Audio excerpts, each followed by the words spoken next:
"I'm sorry," she whispers, dropping to her knees for the third time tonight. Her hands shake as she tries to gather the pieces of the dinner plate, but they won't stop trembling. They haven't stopped trembling in weeks. "That's the second plate in an hour, Cassidy." Marcus, the floor manager, towers over her, his voice sharp enough to cut. "Do you have any idea how much these cost?" She does. Each plate costs more than she makes in a day, more than she can afford to lose, more than she can afford to replace when Marcus inevitably deducts it from her paycheck. Again. "I'll pay for it," she says, though she doesn't know how. The words taste like ash in her mouth. Around her, the restaurant buzzes with the kind of wealth she'll never touch. Crystal chandeliers cast golden light over tables where men in $1,000 suits discuss deals worth millions. Women dripping in diamonds laugh at jokes that probably aren't funny, sipping wine that costs more than Cassidy's rent. She doesn't belong here. She knows it. They know it. And lately, someone else knows it too. Before we continue, please prove my mom wrong. She says I can't hit 1,000 subscribers. Okay, let's continue. "Get up," Marcus hisses. "You're making a scene." But when Cassidy tries to stand, her legs don't want to cooperate. The exhaustion hits her in waves now. The fear hits her harder. That's when she sees him. He's seated at table 12, the corner booth reserved for the restaurant's most elite clientele. Cassidy has served him twice before, though served feels like the wrong word. Both times, she'd felt like a specimen under glass, studied with an intensity that made her skin prickle. He'd tipped well. Too well. The kind of tip that felt less like generosity, and more like something else. Ownership, maybe. Tonight, his dark eyes are fixed on her as she kneels among the broken porcelain, and for a moment, Cassidy forgets to breathe. Lucian Thorne. That's the name on the reservation. That's the only name anyone says with a mixture of reverence and fear. He owns half the city, or so the rumors go. Real estate, tech companies, import-export businesses that no one questions too closely. His presence at Aurelius, the most exclusive restaurant in Seattle, shouldn't be remarkable. But it is, because Lucian Thorne doesn't just own businesses, he owns rooms. He walks in, and the air changes, conversations quiet. People straighten in their chairs. Even Marcus, who treats the waitstaff like disposable napkins, becomes deferential when Lucian Thorne arrives. And right now, Lucian Thorne is watching Cassidy with the focus of a predator who's spotted wounded prey. She manages to stand clutching the broken pieces in her apron. "I'm fine," she says to no one in particular. To everyone. To the universe that seems determined to grind her into dust. "You're not fine." The voice is low, smooth, and it doesn't come from Marcus. Cassidy looks up. Lucian has risen from his table. He's crossing the restaurant floor with measured steps, and every eye in the room follows him. He's tall, easily 6'2", with the kind of build that suggests both elegance and violence. His suit is black, perfectly tailored, and probably costs more than her car. Used to cost more than her car, before it died last month. His face is angular, beautiful in a way that doesn't seem quite human.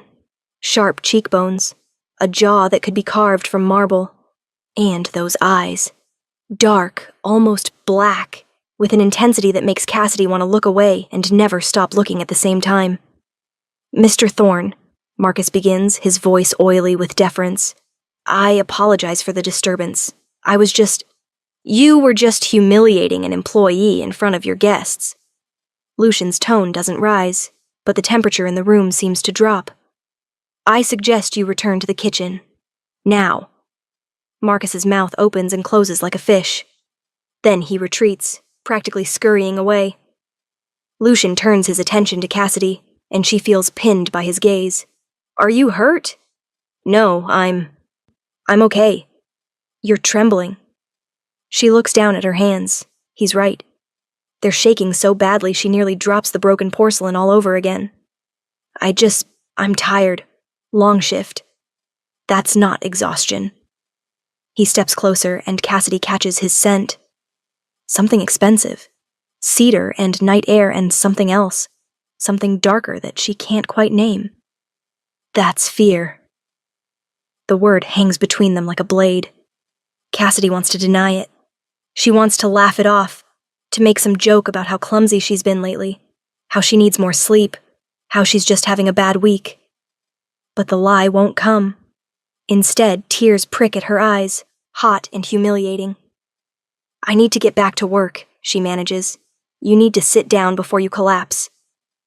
It's not a suggestion. Lucien reaches out, and his hand closes around her elbow. His touch is cool, gentle, and impossibly strong. "Come with me. I can't just—" "I own the restaurant, Cassidy. You can."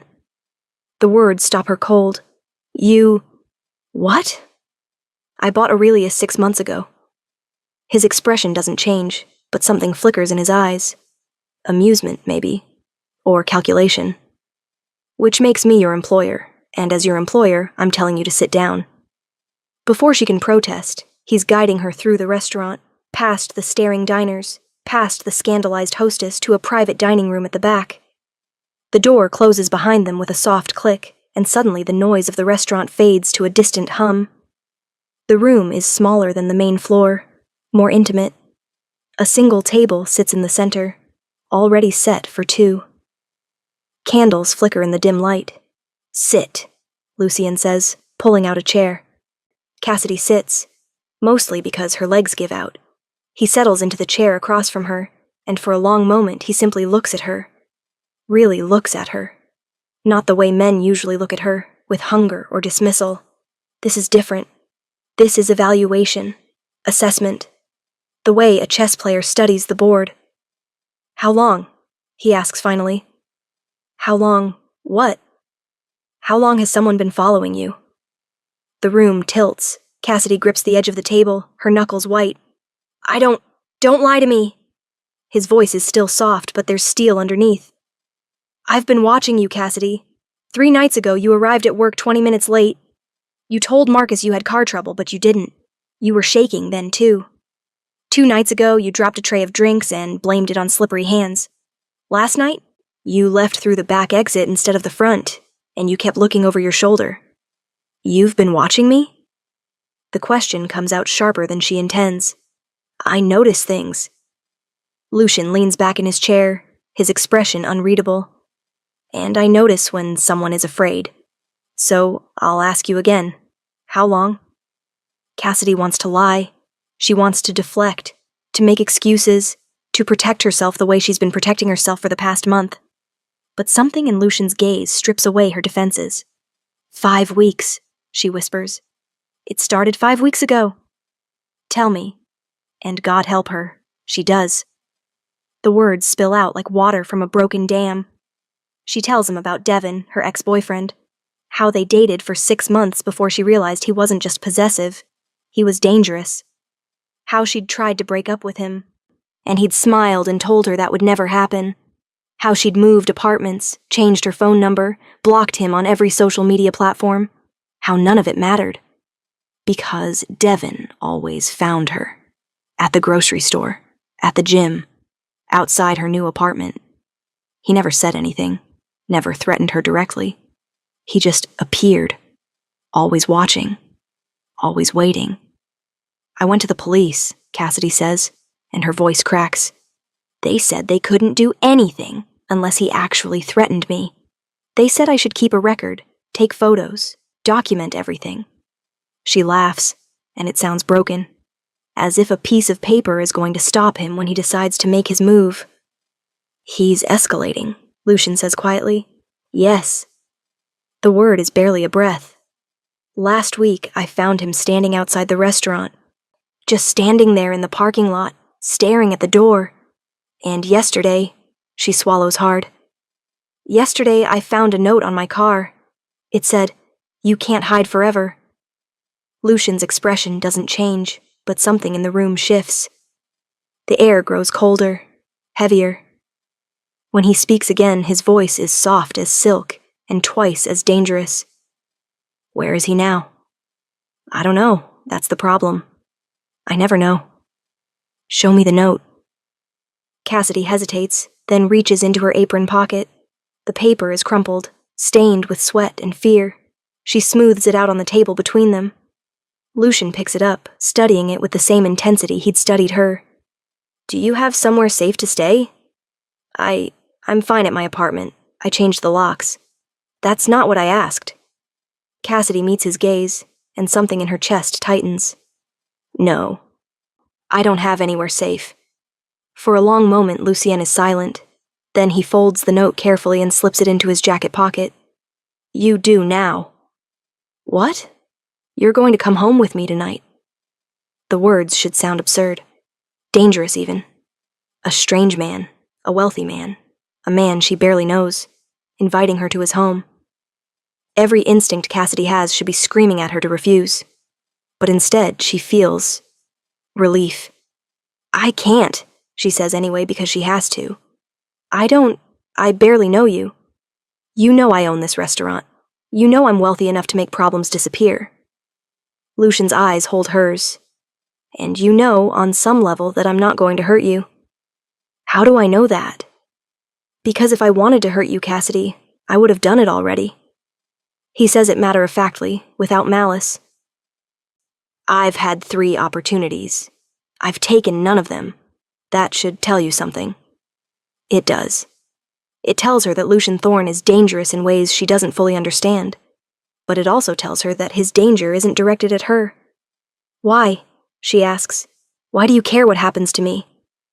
Something flickers across Lucian's face. For just a moment, the mask slips, and Cassidy glimpses something underneath. Something old and hungry and painfully, achingly alone. Then it's gone.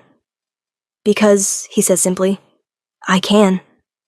It's not enough of an answer, but it's the only one he's going to give her. Cassidy takes a shaky breath. Okay. Okay? Okay, I'll come with you, just for tonight. Lucian's expression doesn't change, but she sees satisfaction flash in his eyes. Good. We'll leave through the back. I'll have someone collect your things from your apartment tomorrow. I need to finish my shift. Your shift is over. He stands, moving with that same predatory grace. You're done working at Aurelius. But I need the money. You'll continue to be paid. Consider it administrative leave. Lucien extends his hand. Come with me, Cassidy, before your stalker realizes you're still here. She takes his hand. His skin is cool, almost cold, but his grip is steady. Strong. He leads her through the back corridors of the restaurant, past the kitchen where line cooks work in organized chaos, past the storage rooms and staff lockers. They exit through a service door into the alley behind Aurelius. A black car waits there. Not a sedan. A Bentley gleaming under the streetlights like a sleek panther. A driver stands beside it. A broad-shouldered man in a dark suit who nods respectfully when Lucien approaches. Mr. Thorne. Matthias, this is Cassidy. She'll be staying at the estate. Matthias doesn't even blink. Of course, sir. The estate. Not an apartment. Not a house. An estate. Cassidy climbs into the back seat, and the leather is softer than anything she's ever touched. Lucien slides in beside her, and Matthias closes the door with a muted thunk. As they pull away from the restaurant, Cassidy watches the city lights blur past the tinted windows. She should feel nervous. She should feel terrified. She's getting into a car with a strange man, going to his home, trusting him on nothing but instinct and desperation. But instead, for the first time in 5 weeks, she feels safe. Tell me about yourself, Lucien says, breaking the silence. Cassidy glances at him. What do you want to know? Everything. He says it like he means it. Start with why you're working at Aurelius. So she does. She tells him about her degree in graphic design, how she'd moved to Seattle 3 years ago, with dreams of working for one of the big tech companies, how she'd landed a few freelance gigs, nothing steady, how her mother got sick last year, and the medical bills had eaten through her savings, how she'd taken the job at Aurelius because it paid better than most, even if it meant swallowing her pride every night. Your mother, Lucien says. Is she still alive? Barely. Cassidy's throat tightens. She's in a care facility in Portland. The good kind, the kind that actually takes care of their patients. But it's expensive. How expensive? She names the figure, and Lucien doesn't even flinch. That's manageable, he says. For you, maybe. For you too, as of tomorrow. Lucian meets her gaze. I'm going to make you an offer, Cassidy. You don't have to accept it, but I want you to think about it. What kind of offer? I need someone I can trust. Someone intelligent, observant, and loyal. Someone who understands what it means to be vulnerable. His voice is measured, careful. I'm offering you a position in my organization. Not as a waitress, as my personal assistant. Cassidy's breath catches. Your what? The pay is substantial. 6 figures with full benefits. Your mother's care will be covered in full for as long as she needs it. You'll have access to security, resources, and protection from anyone who might wish you harm. It sounds too good to be true. It sounds like a fairy tale. What's the catch? The catch, Lucian says, is that you'll belong to me. The words send a shiver down Cassidy's spine. Not fear. Something else. Something darker and infinitely more dangerous. I don't understand. You will. Lucian turns back to the window. We're here. The car pulls through massive iron gates that swing open silently. Beyond them, a driveway winds through manicured gardens, past fountains and topiaries that look like something from a European palace. And at the end of the drive, illuminated by spotlights, stands the house. Except house is the wrong word. Mansion, maybe. Estate, definitely. It's 3 stories of stone and glass and Gothic elegance, with towers and balconies and windows that glow like honey in the darkness. You live here? Cassidy breathes. I exist here, Lucian says. There's a difference. Matthias opens the door, and Lucian steps out, extending his hand to help Cassidy. She takes it, and he pulls her gently from the car. The front door opens before they reach it. A woman stands in the entrance, older, maybe 60, with silver hair pulled into a neat bun. She's wearing a simple black dress and an expression of calm competence. Mr. Thorne, she says, her voice warm. I prepared the guest suite. Thank you, Iris. Lucian places his hand on the small of Cassidy's back, guiding her forward. This is Cassidy. She'll be staying with us indefinitely. Iris's eyes flicker with something. Surprise, maybe. Or understanding. But all she says is, Welcome, dear. You must be exhausted. Cassidy nods because suddenly she is. The adrenaline is wearing off, and in its place comes a bone-deep weariness that makes her legs feel like lead. I'll show you to your room, Iris continues. There are clothes in the dresser, and the bathroom is fully stocked. If you need anything at all, just pick up the phone. It connects directly to my quarters. Thank you, Cassidy manages. Lucian catches her wrist gently. Get some rest. We'll talk more tomorrow. She wants to ask him what they'll talk about. She wants to ask what belong to me means. She wants to ask why his skin is so cold, and why his eyes seem to glow in the dim light, and why she feels like she's stepped into a dream. But exhaustion wins. She follows Iris up a sweeping staircase, down a hallway lined with paintings that probably cost more than she'll earn in her lifetime, to a room that's bigger than her entire apartment. Sleep well, dear, Iris says softly and closes the door. Cassidy stands in the center of the room, looking around. A 4-poster bed dominates the space, piled high with pillows and covered in silk sheets. French doors lead to a private balcony. A chandelier sparkles overhead. She should feel out of place. She should feel like an imposter. Instead, she feels like she's come home. Cassidy changes into the silk pajamas she finds in the dresser, washes her face in the marble bathroom, and climbs into bed. The sheets are cool against her skin, impossibly soft. She closes her eyes, and for the first time in 5 weeks, she sleeps without fear. She wakes to sunlight streaming through the curtains and the smell of coffee. For a moment, Cassidy doesn't remember where she is. Then it comes back in a rush. The restaurant, the broken plates. Lucian Thorne and his impossible offer. She sits up, and that's when she sees him. Lucian is standing on her balcony, his back to her, looking out over the grounds. He's wearing black slacks and a white shirt, the sleeves rolled up to his elbows. Even from behind, he looks like something out of a painting. Cassidy slips out of bed and pads to the balcony doors. "Good morning." He turns, and there's something in his expression that makes her breath catch. Something hungry, but when he speaks, his voice is perfectly controlled. "Good morning. Did you sleep well?" "Better than I have in weeks." "Good." He gestures to a small table where coffee and pastries wait. "I had Iris bring breakfast. I thought we could talk." Cassidy pours herself coffee, and the warmth seeps into her hands. "About your offer?" "About what it means." Lucian settles into the chair across from her. "I wasn't entirely honest with you last night." Her stomach drops. "What do you mean?" "I didn't bring you here just because you need protection." His eyes hold hers. "I brought you here because I want you."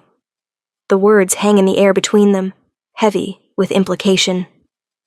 "I don't understand," Cassidy says, though part of her thinks she does. "You will." Lucian leans forward. "I'm going to tell you something, Cassidy. Something I've told very few people. And when I'm done, you're going to have a choice to make." "What kind of choice?"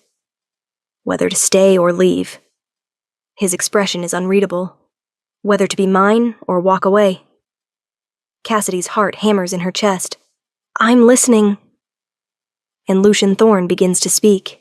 He tells her about his life. About the centuries he's lived. About the night, 200 years ago, when he died and woke up something else.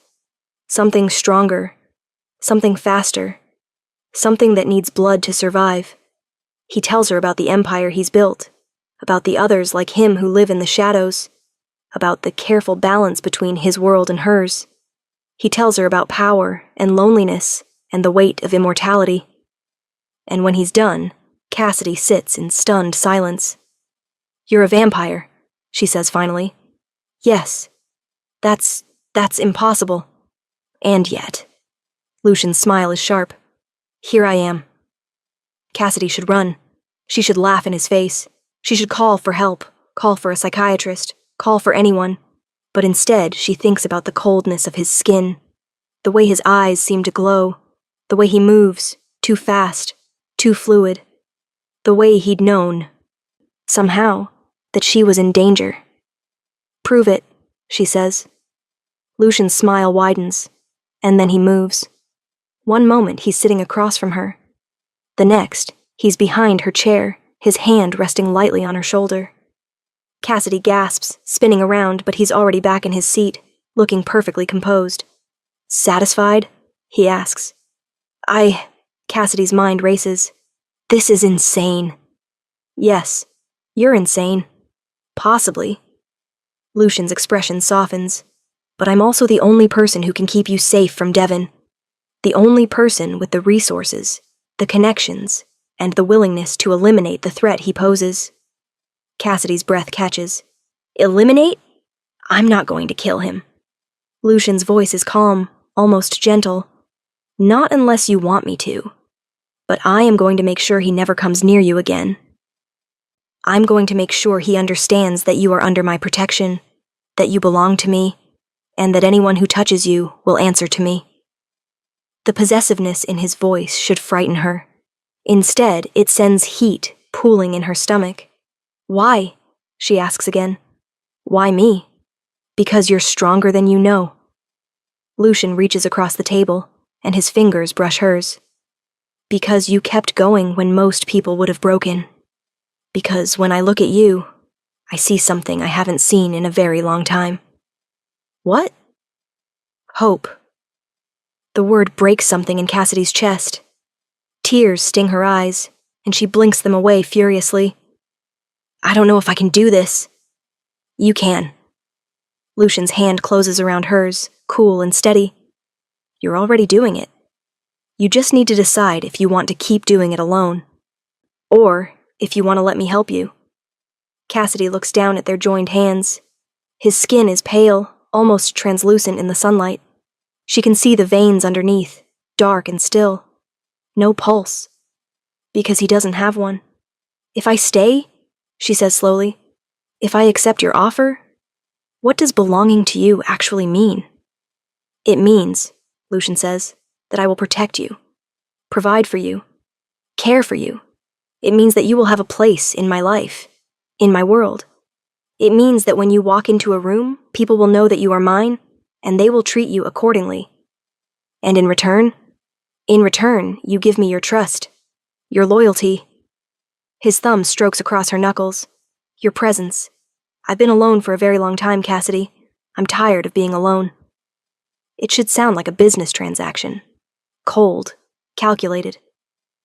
But there's something in Lucian's voice, something raw and real, that makes Cassidy's heart ache. I need to think, she says. Take all the time you need. Lucian releases her hand and stands. But while you're thinking, know this. I've already taken care of your mother's medical bills.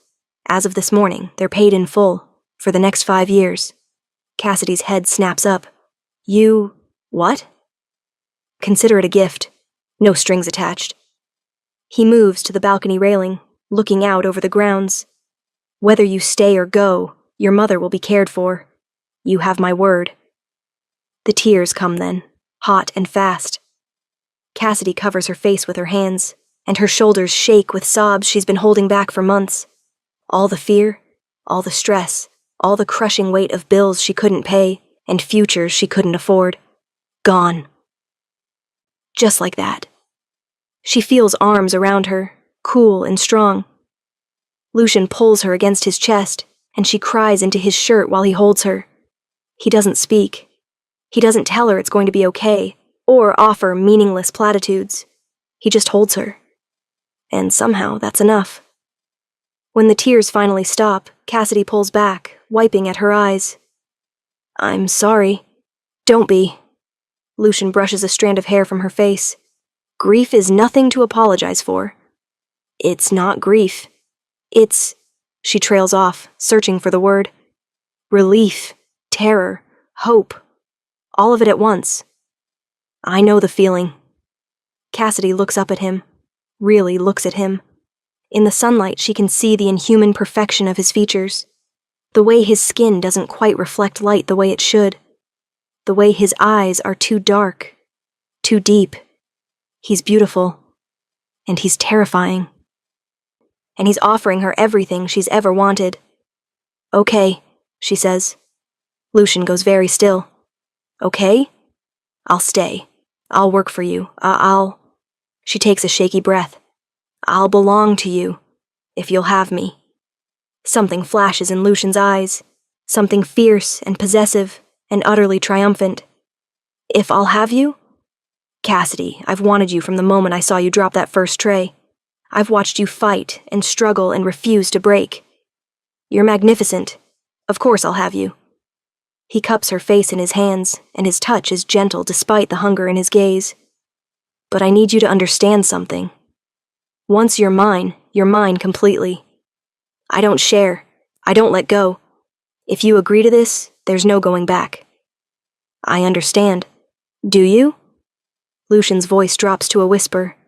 Because I'm not talking about a job, Cassidy. I'm talking about something much more than that. Her heart pounds. What are you talking about? I'm talking about forever. His thumb brushes across her cheekbone. I'm talking about turning you into what I am, making you immortal, binding you to me in ways that transcend any human understanding. The words should terrify her. They should send her running. But instead, Cassidy feels a strange calm settle over her. Not yet, she says. I'm not ready for that. Not yet. But someday. She meets his gaze. Someday? Maybe I will be. Lucian's smile is slow and devastating. Someday is enough. For now. And then he kisses her. It's nothing like she expected. Nothing like the kisses from her past, fumbling and uncertain. This is different. This is claiming. His mouth moves over hers with absolute confidence, and when his tongue traces her lower lip, Cassidy opens for him without thinking. He tastes like darkness and eternity, and something wild she can't name. His hands slide into her hair, tilting her head back, and Cassidy melts against him. When they finally break apart, she's breathing hard. Lucian isn't breathing at all. Come with me, he says, and there's a rough edge to his voice now. There's something I want to show you.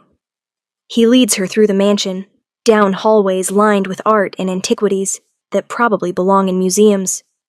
They descend a staircase into what Cassidy assumes is a basement, but when Lucienne opens the door, she realizes it's so much more than that.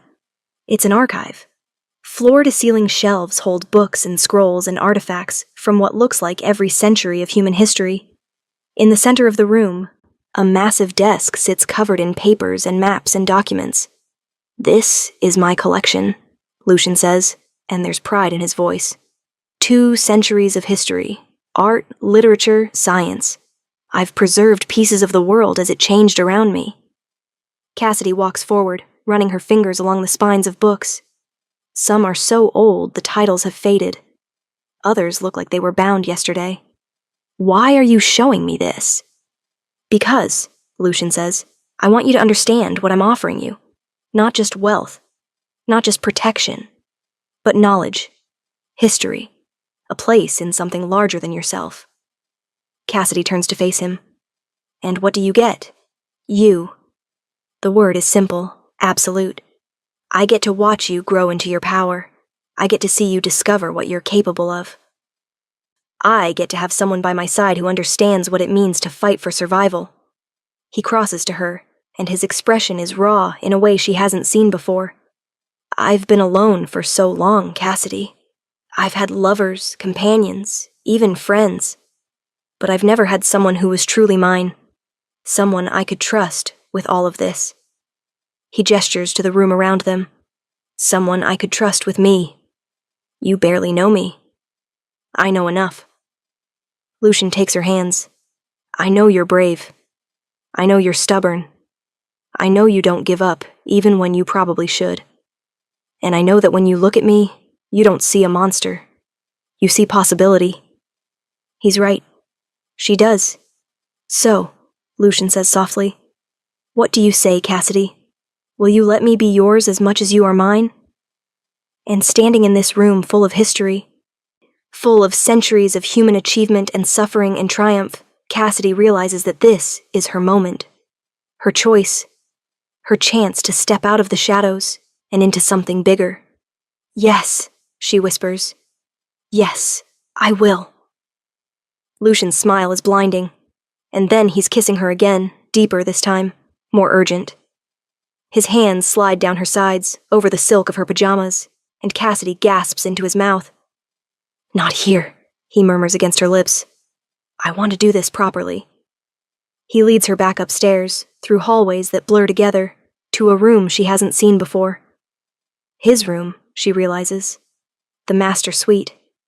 It's enormous, dominated by a bed that looks like it belongs in a castle. Dark wood and burgundy silk and shadows that seem to pool in the corners. "This is where I sleep," Lucian says, though sleep seems like the wrong word for whatever vampires do. "This is where I want you." He pulls her to the bed, and they fall together onto sheets that smell like him, like cedar and night, and something older than memory. His hands are everywhere, pulling at her clothes, and Cassidy helps him, tugging at his shirt until buttons scatter across the floor. His skin is pale as marble, smooth and cool under her hands. She traces the muscles of his chest, his stomach, and Lucian makes a sound low in his throat that's almost a growl. "You're going to destroy me," he says, and it sounds like a prayer. "Good," Cassidy breathes and pulls him down to her. What happens next is fire and ice, passion and control. The meeting of mortal and immortal in ways that leave Cassidy gasping. Lucian is gentle despite the hunger in his eyes, careful despite the strength in his hands. He worships her body like it's something sacred, something precious. And when they finally come together, when he moves inside her with a precision that steals her breath, Cassidy feels something shift in the universe. Like a door opening, like a choice being made, like destiny clicking into place. Afterward, they lie tangled together, and Cassidy traces patterns on Lucian's chest. "What happens now?" "Now," Lucian says, "I deal with Devon." The name is like ice water on her skin. She'd almost forgotten. "How?" "Leave that to me." Lucian's voice is dark with promise. By this time tomorrow, he'll be out of Seattle, out of Washington, out of your life, permanently. You said you wouldn't kill him. I won't. But I will make him understand what happens to people who threaten what's mine. He rolls over, pinning her beneath him, and his eyes glow in the dim light. You're under my protection now, Cassidy. No one touches you. No one threatens you. No one even looks at you wrong without answering to me. The possessiveness should be suffocating. Instead, it's intoxicating. When? She asks. Tonight. I'm taking you to Aurelius. Cassidy blinks. What? Why? Because everyone needs to see. Lucian's smile is sharp as a blade. They need to see that you're mine. They need to understand that the woman they watched scrub floors and drop plates is now untouchable. They need to witness your transformation. I don't understand. You will. He kisses her forehead. Trust me. That evening, Cassidy finds herself back in the Bentley, but this time, everything is different. The dress Lucian chose for her is black silk, elegant and expensive. It clings to her curves and falls to her ankles, making her look like she belongs in this world of wealth and power. Iris had done her makeup, her hair, transforming her from a tired waitress into something else. Something beautiful. Nervous? Lucian asks from beside her. Terrified. Good. Use it. His hand finds hers in the darkness of the car. Remember what I told you. Tonight, you're not Cassidy the waitress. You're Cassidy Thorne, my partner, my equal. You walk into that restaurant and you own it. Thorne? The name catches her off guard. Do you object? She should. It's too fast, too presumptuous. But instead, she finds herself smiling. No, I don't object. The Bentley pulls up to Aurelius, and Cassidy sees the crowd of people waiting outside. The kind of people who wait hours for a table, who dress in their finest and hope for a glimpse of the elite. Matthias opens the door, and Lucian steps out first. Then he turns, extending his hand to Cassidy. She takes it, and the world explodes with camera flashes. Who is she? Someone shouts. Mr. Thorne, is this your girlfriend? What's her name? Lucian ignores them all. He keeps his hand on Cassidy's back, guiding her through the crowd, and when they reach the entrance, the doors swing open like magic. Inside, the restaurant falls silent. Every conversation stops. Every head turns. And Cassidy sees the exact moment when recognition hits. Marcus is standing by the host stand, and his face goes white. The servers she used to work with stare with their mouths open. The diners she used to serve pause with forks halfway to their mouths. Lucian leads her through the dining room to table 12, the corner booth reserved for the elite. The same table where he sat and watched her drop plates and tremble with fear, but this time Cassidy sits beside him, as an equal. A server rushes over and Cassidy recognizes her. Nina, one of the few who'd been kind when she worked here. Nina's eyes are wide with shock. Mr. Thorne, she stammers. What can I get you? A bottle of your best champagne. Lucian's voice carries through the silent restaurant. We're celebrating. Celebrating what, sir? Lucian looks at Cassidy, and his smile is pure satisfaction. The fact that I've found my queen. The words ripple through the room like a shockwave. Cassidy hears the gasps, the whispers. She sees Marcus's face go from white to red, and then Lucian does something she doesn't expect. He stands, pulling Cassidy to her feet with him. I want to make an announcement, he says, his voice projecting to every corner of the restaurant. Many of you know me. Lucian Thorne, owner of this establishment and several others in the city. What you don't know is that I've recently found someone extraordinary. Someone who worked in this very restaurant.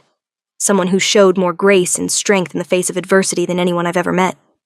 He turns to Cassidy, and his expression is tender. Cassidy was a waitress here. You probably saw her. Probably ignored her. Probably never gave her a second thought. But I did. I watched her fight. I watched her endure. And I decided that someone that remarkable deserved to be recognized. Lucian raises her hand to his lips, kissing her knuckles. So, I'm announcing tonight that Cassidy is no longer a waitress. She is my partner, my companion, my treasure. And anyone in this city who treats her with anything less than the utmost respect will answer to me personally. The silence is absolute. Then slowly, someone begins to clap. Then another, and another, until the entire restaurant is applauding. Cassidy's eyes sting with tears. Not from humiliation this time. From validation. From triumph. Lucian pulls her close, his lips brushing her ear. You see? You're not invisible anymore. You never will be again. And then the doors burst open. Devon stands in the entrance, wild-eyed and desperate. He's holding something in his hand. Something that glints in the candlelight. A knife. Cassidy, he shouts, and his voice is raw. You think you can just leave me? You think you can hide behind some rich bastard?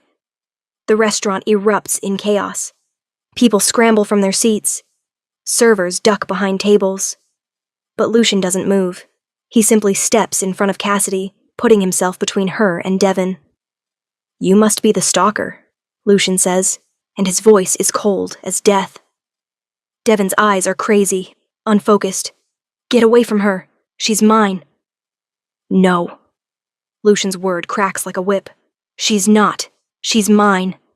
And you're going to leave now, before I make you leave. You can't tell me what to do. Devon lunges forward, the knife raised. He doesn't make it 3 steps. Lucian moves faster than the eye can follow. One moment he's standing in front of Cassidy.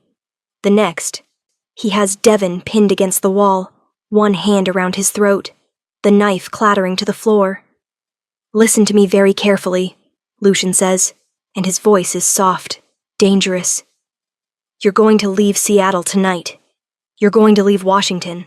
You're going to go somewhere very far away and never, ever come back. Because if I see you again, if I hear that you've contacted Cassidy, if I even suspect that you're thinking about her, I will end you. Do you understand? Devon's face is purple, his eyes bulging. He manages a strangled nod. Good. Lucian releases him, and Devon crumples to the floor, gasping. Matthias will escort you to the airport. You have 1 hour to collect your things. After that, if you're still in the city, you're mine. 2 security guards appear from nowhere, hauling Devon to his feet. He doesn't resist. He just stares at Lucien with absolute terror. As they drag him away, Lucien turns back to Cassidy. Are you all right? She's shaking, but not from fear. From adrenaline, from relief, from the sheer, overwhelming reality that it's over. I'm perfect, she says. Lucian's expression softens. He pulls her into his arms, and Cassidy buries her face in his chest. Around them, the restaurant slowly returns to normal. Conversations resume. Servers emerge from hiding. Life goes on. But for Cassidy, everything has changed. She's not invisible anymore. She's not afraid anymore. She's not alone anymore. She's Cassidy Thorne, and she's exactly where she belongs. Later that night, back at the estate, Lucien and Cassidy stand on the balcony of his room, looking out over the grounds. The moon is full, casting silver light over everything. Thank you, Cassidy says softly. For what? For seeing me, when no one else did. Lucian pulls her against him, his chin resting on her head. I'll always see you, Cassidy, from now until the end of time itself. That's a long time. Good. He turns her to face him, and his eyes glow in the moonlight. Because I plan to spend every moment of it with you. And as he kisses her, Cassidy realizes that she's found something she didn't even know she was looking for. Not just safety, not just security, but home. With a vampire who saw her when she was invisible, who protected her when she was vulnerable, who loved her when she thought she was unlovable.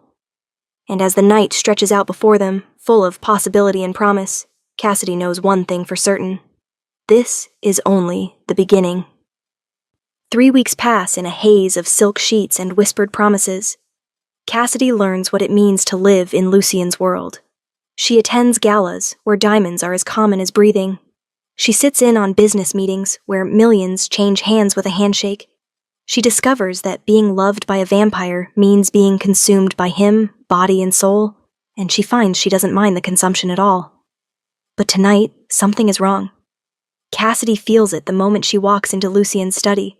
He's standing at the window, his posture rigid, and when he turns to look at her, his expression is carved from stone. "What happened?" she asks. "My brother is coming."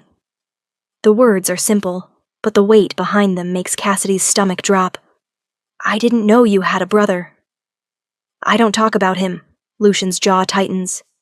"For good reason." "Tell me." So he does. He tells her about Dante, turned the same night Lucien was, 200 years ago. Brothers in blood and death. But where Lucien had adapted to immortality with restraint, had built an empire through patience and strategy, Dante had embraced the monster. He'd left a trail of bodies across Europe before the Vampire Council had exiled him to the Far East. "He's been gone for 70 years, Lucien says, and his voice is hollow. "I thought maybe he'd finally met his end, but yesterday I received word. He's in Seattle, and he's asking to see me." "Why?" "That's what worries me." Lucien crosses to her, taking her hands. Dante doesn't do anything without reason, and his reasons are never good. "When is he coming?" "Tonight. Here." Lucien's grip tightens. "Cassidy, I need you to understand something. My brother is dangerous in ways I'm not. He doesn't have my control. He doesn't have my restraint. And if he sees you, if he realizes what you mean to me, he'll use me against you." "Yes," Cassidy lifts her chin. "Then I'll be ready. You don't understand. Dante isn't like the threats you faced before. He's immortal. He's powerful. And he enjoys causing pain." "So do you," Cassidy says softly, "when it's necessary. I've seen you, Lucien. I've seen what you're capable of.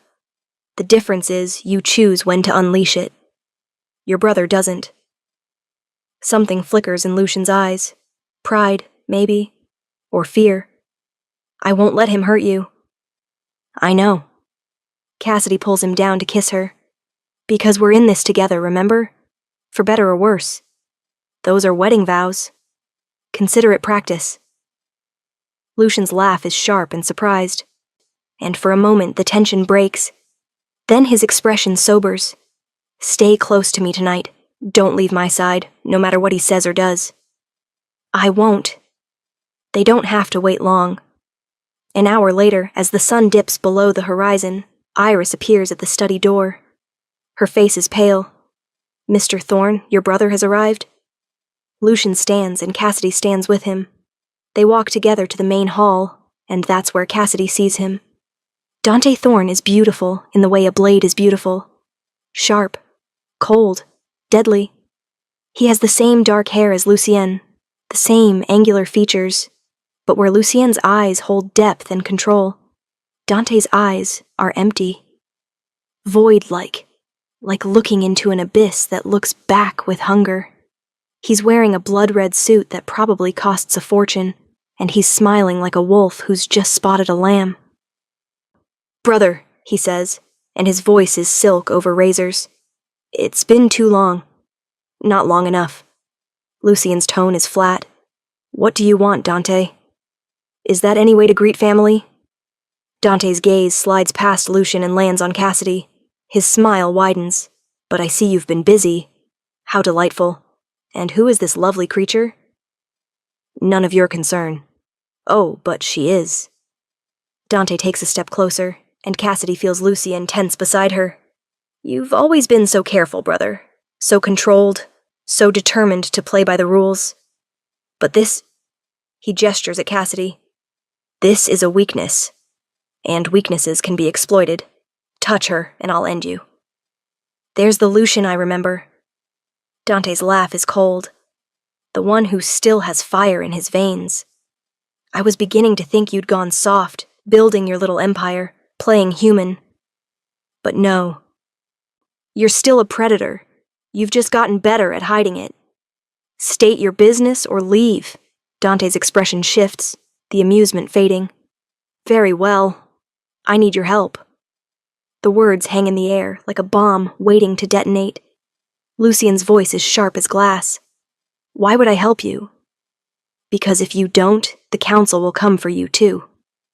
Dante's smile is gone now, replaced by something colder. I've made some enemies in Asia. Powerful enemies. They've petitioned the council for my execution, and the council has agreed. But here's the interesting part, brother. They've decided that you're responsible for me. That's absurd. Is it? You're the one who made me, the one who turned me. By their laws, my actions reflect on you. My crimes are your crimes. Dante spreads his hands. So either you help me disappear, help me evade the council's judgment, or they'll come for both of us. You'll lose everything. This house, this empire, this pretty little human you've claimed. Cassidy feels Lucian's fury like a physical thing, a pressure in the air that makes it hard to breathe. You did this on purpose. I did what I had to do to survive, and now, so do you. Dante's gaze flicks to Cassidy again. Unless you'd rather sacrifice everything for pride. I wonder, would she still love you when you're both running from the council? When you're hunted like animals? When you have to watch her grow old and die because you can't risk turning her while you're on the run? Get out. Lucian's voice is barely human now, something dark and ancient rising beneath the surface. Get out of my house before I forget we share blood. You have 3 days. Dante turns toward the door, then pauses. 3 days to decide if you're going to help me or lose everything. Choose wisely, brother. He's gone before Lucian can respond, disappearing into the night like smoke. The silence that follows is deafening. Cassidy touches Lucian's arm. Is he telling the truth? About the council? Probably. Lucian's hands are clenched into fists. The Vampire Council doesn't make idle threats. If they've sanctioned him, they will hunt him. And if they believe I'm responsible for his actions... He trails off, the implications clear. Then we fight them. Lucian looks at her like she's lost her mind. Fight the council? Cassidy, they're the oldest, most powerful vampires in existence. They've survived for millennia. Fighting them would be suicide. So what's the alternative? You help your brother escape justice? You become complicit in whatever horrors he's committed. The alternative is losing you. Lucian's voice cracks. The alternative is watching everything I've built crumble. The alternative is spending eternity running, never safe, never settled. I can't do that to you. Then don't. Cassidy steps closer, forcing him to look at her. We'll find another way. There is no other way. There's always another way. She takes his face in her hands. You're Lucian Thorne. You've survived 200 years by being smarter than everyone else. You've built an empire from nothing. You've outsmarted enemies and outmaneuvered rivals. Don't tell me you can't find a way out of this. Something shifts in Lucian's expression. The despair fades, replaced by calculation. The council responds to evidence. If I could prove that Dante acted alone, that I had no knowledge of his crimes, then they'd have no reason to come after you. But I'd need proof, documentation, witnesses. Lucian's mind is racing now. She can see it. I'd need to build a case so airtight they couldn't dispute it. Then that's what we do. Cassidy's voice is steady. We have 3 days. We use them. Lucian pulls her against him, and his embrace is fierce. You're remarkable. Do you know that? You've mentioned it once or twice. The next 72 hours are a blur of phone calls and research. Lucian contacts every source he has, every informant, every ally. He digs through centuries of records, tracing Dante's path across continents, documenting every crime, every victim, every deliberate choice to embrace chaos. Cassidy helps where she can, organizing documents, cross-referencing dates, building a timeline that proves beyond doubt that Dante acted alone. That Lucien not only had no involvement in his brother's crimes, but had actively tried to stop him decades ago. On the 3rd day, as the deadline approaches, Lucien sits back from his desk and exhales slowly. It's done. Are you sure? As sure as I can be. He looks at the mountain of evidence they've compiled. I've sent copies to every member of the council. If they're reasonable, If they look at the facts, they'll see that Dante is solely responsible for his actions. And if they're not reasonable? Lucian's expression hardens. Then we run. Together. But they don't have to run. That evening, as the sun sets and the 3-day deadline expires, Lucien receives a message. Not from Dante. From the council. Cassidy watches as he reads it, his expression unreadable. Then, slowly, he looks up at her. They've accepted the evidence. Dante's sanction stands, but mine has been lifted. I'm no longer considered responsible for his actions. His voice is rough with relief. We're safe. Cassidy's knees go weak. What about Dante? He's on his own. The council's hunters are already tracking him. He won't survive the month. Lucien sets the message aside and pulls Cassidy into his arms. It's over. We're safe. You're safe.